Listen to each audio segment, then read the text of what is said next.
6 p.m. Pakistan Standard Time. Assalamu alaikum. This is Radio Pakistan. The news read by Aisha Nayab. First, the headlines. Pakistan and Azerbaijan have agreed to promote cooperation in diverse fields. Federal Minister for Climate Change says intensity of cyclone Biparjoy has been reduced, but its associated risks are prevailing in impacted areas. Pakistan and Denmark will work jointly to mitigate the heinous impacts of climate change worldwide. Planning Minister has underscored the need for foreign investment and development of information technology sectors for prosperity of country.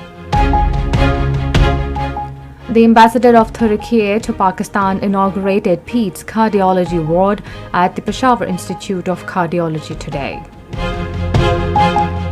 The United Nations has called upon India to immediately release Kashmiri human rights defender Khurram Parvez from illegal custody.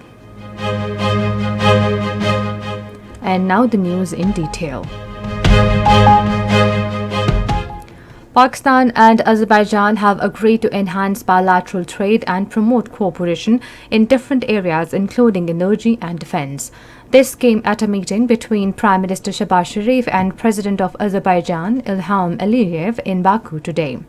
Later addressing a joint news conference, the President of Azerbaijan said an MOU will be signed for promotion of trade. He said several delegations from Azerbaijan will visit Pakistan soon.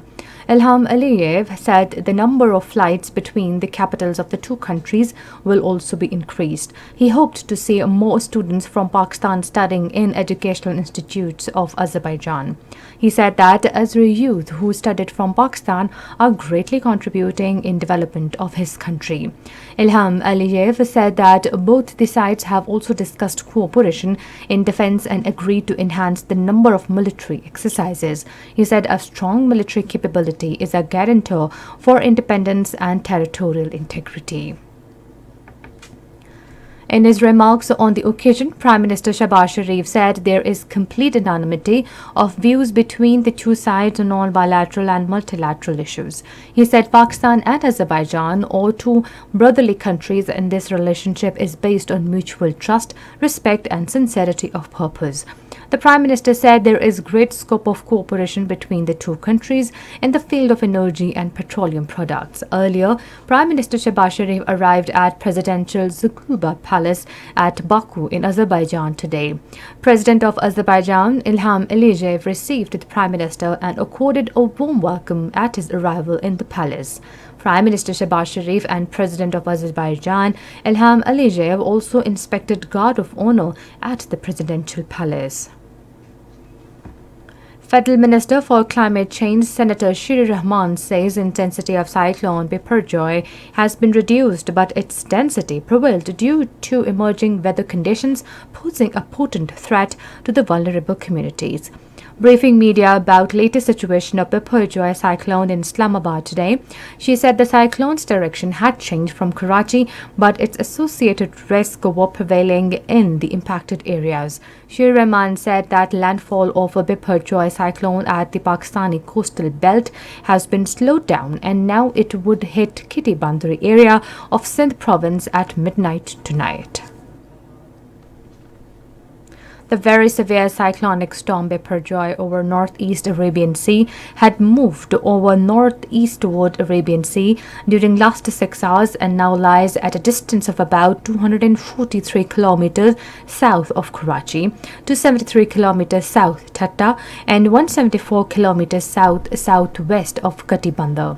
According to National Disaster Management Authority, maximum sustained surface winds are 111 kilometers per hour, but gust 139 kilometers per hour around the system, with the maximum tide waves of 30 feet high. The cyclone Biparjoy is likely to keep tracking northeastward and will landfall between Katibandar and Indian Gujarat coast midnight tonight as a very severe cyclonic storm with the packing winds of 111 kilometers per hour with gusting 139 kilometers per hour. The NDMA is continuously monitoring the system and will issue update accordingly. Pakistan and Denmark will work together to mitigate the heinous impacts of climate change worldwide. This understanding was expressed during a joint press briefing of Foreign Minister Bilawal Bhutto Zardari and his Danish Minister Dan Jonsson in Islamabad today. On his part, Bilawal Bhutto Zardari said that both countries are prone to dangerous impacts of climate change, but Pakistan is a developing country and seeking honest cooperation of advanced countries like Denmark. He said that strategy is being formulated to diversify the country's energy needs as Pakistan has great potential to generate electricity from solar and wind. This is Radio Pakistan.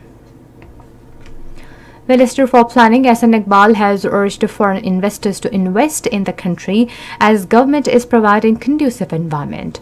Addressing a ceremony in Islamabad today, he underscored the need of foreign investment and development of information technology sector for prosperity of the country. The minister said job opportunities will be created in the country through promoting businesses. The ambassador of Turkey to Pakistan, Dr. Mehmet Pachic, inaugurated Pete's Cardiology Ward at the Peshawar Institute of Cardiology today. Speaking on the occasion, he said that modern machinery has been provided at the hospital and hoped that the patients suffering from heart disease would now be able to get better health facilities.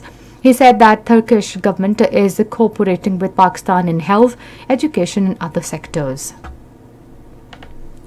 Pakistan and the European Union have a reaffirmed commitment to promote peace and prosperity through concerted efforts. The resolve was expressed during a meeting between Minister of State for Foreign Affairs Narabani Kar and EU High Representative for Foreign Affairs and Security Policy and Vice President of the European Commission Joseph Borrell in Strasbourg. During the meeting, the Minister of State expressed Pakistan's desire to further enhance mutual engagements with the European Union, especially legal pathways to migration while addressing EU's concerns of readmission. Pakistan ambassador to China Monul Haq says agricultural machinery based on AI technology is well suited for the agriculture modernization drive in Pakistan. During his visit to China's National Precision Agriculture Demonstration Base in Beijing today, he said that Pakistani government attached great importance to agricultural development and was also carrying out research to seek agricultural modernization. On the occasion, the ambassador was briefed by the CEO of Artificial Intelligence Force Tech, Han Wei, about his company's latest products in the field of smart agriculture. Ambassador Haq expressed a willingness to establish a working relationship with AI Force Tech to promote the implementation of more efficient farmland robots in Pakistan. Pakistan and United States have expressed a hope that bilateral simulation exercises, Gambit exercise, to be held in August would enhance the mutual cooperation in the field of disaster management. The understanding of this effect reached during a meeting between Chairman NDMA, Lieutenant General Inam Heather Malik, and delegation of United States Army Central led by Lieutenant General Patrick D. Frank in Islamabad today. At the United Nations, Pakistan has called for an end to harsh suppression of Muslims, Christians and Kashmiris in India. During debate on culture of peace at the UN, Pakistan Permanent Representative Ambassador Munir Akram said Hindutva ideologies and BJP regime proudly evacuate their ideology with Hitler's Nazis and called for the persecution of India's Muslims. He said recently, India have witnessed a significant rise in hate, discrimination, xenophobia and organized violence against individuals and communities on the basis of cultures, religions and race. The United Nations Working Group on Arbitrary Detention has called upon Indian authorities to immediately release the Kashmiri human rights defender Khurram Parvez from illegal custody. The UN group in a statement called for an enforceable right to compensation and other reparation to Khurram Parvez.